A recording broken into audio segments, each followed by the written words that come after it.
Once again, we gather to celebrate Christmas, the feast of light in the midst of darkness. Christ has come to visit humanity, and he has done so in a simple way, in Bethlehem. He is that small light destined to save the world.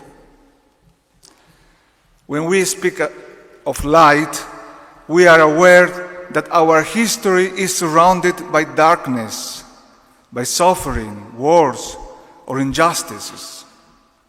Yet once again, we have the opportunity to let ourselves be illuminated by the light of Christ and to share his light with our brothers and sisters.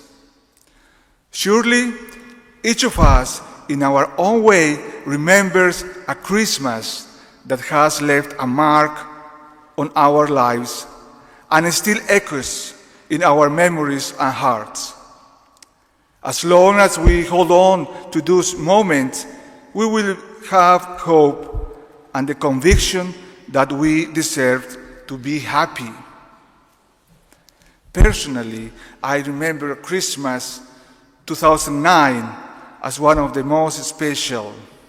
Now I will open a bit my heart. That year, my mother visited me in Rome, and on December 24, we decided to attend the Christmas evening Mass at the Vatican. St. Peter's Basilica was packed. My mother and I were seated behind the diplomatic corps, near the altar, right next to the journalists who also had a special place to take photos.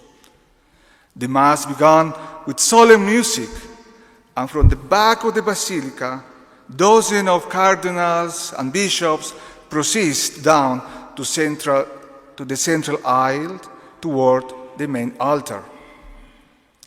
After several minutes, Pope Benedict XVI, then 82 years old, joined the opening procession.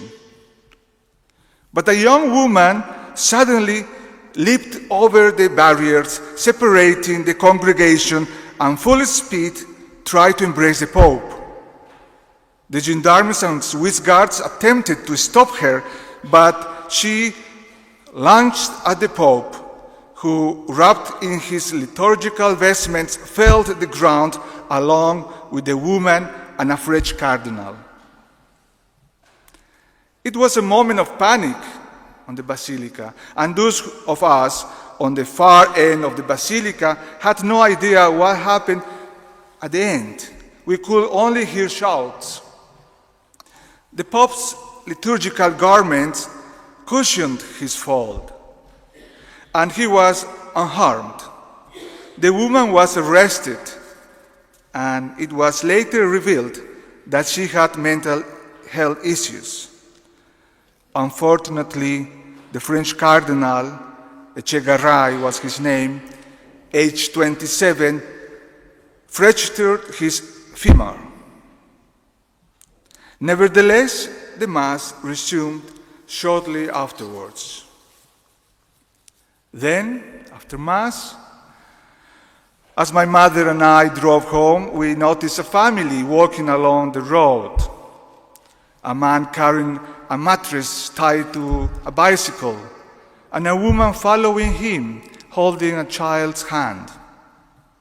The streets of the town were deserted and cold.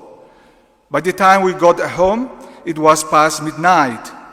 We made something warm to drink, sat on the bed, and I rested my head on my mother's lap. We sat in silence, and after wishing each other a Merry Christmas, we went to bed. That night, a cardinal lay in the hospital, like so many patients spending Christmas away from home. A young woman was in custody, just as many others, deprived of their freedom, celebrating Christmas in a confinement. Migrants continued their search for better life.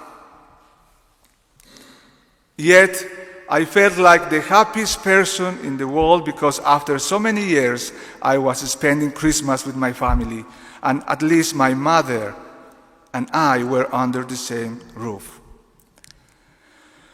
This Christmas, brothers and sisters, I invite you to be grateful to God because in many ways we are privileged.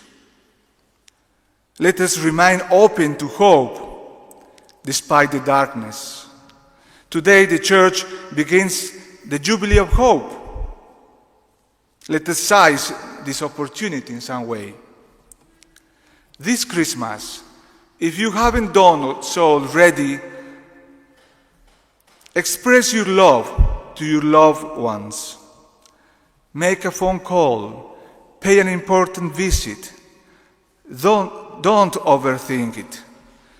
Don't wait until it's too late to forgive or ask for forgiveness. Express yourself.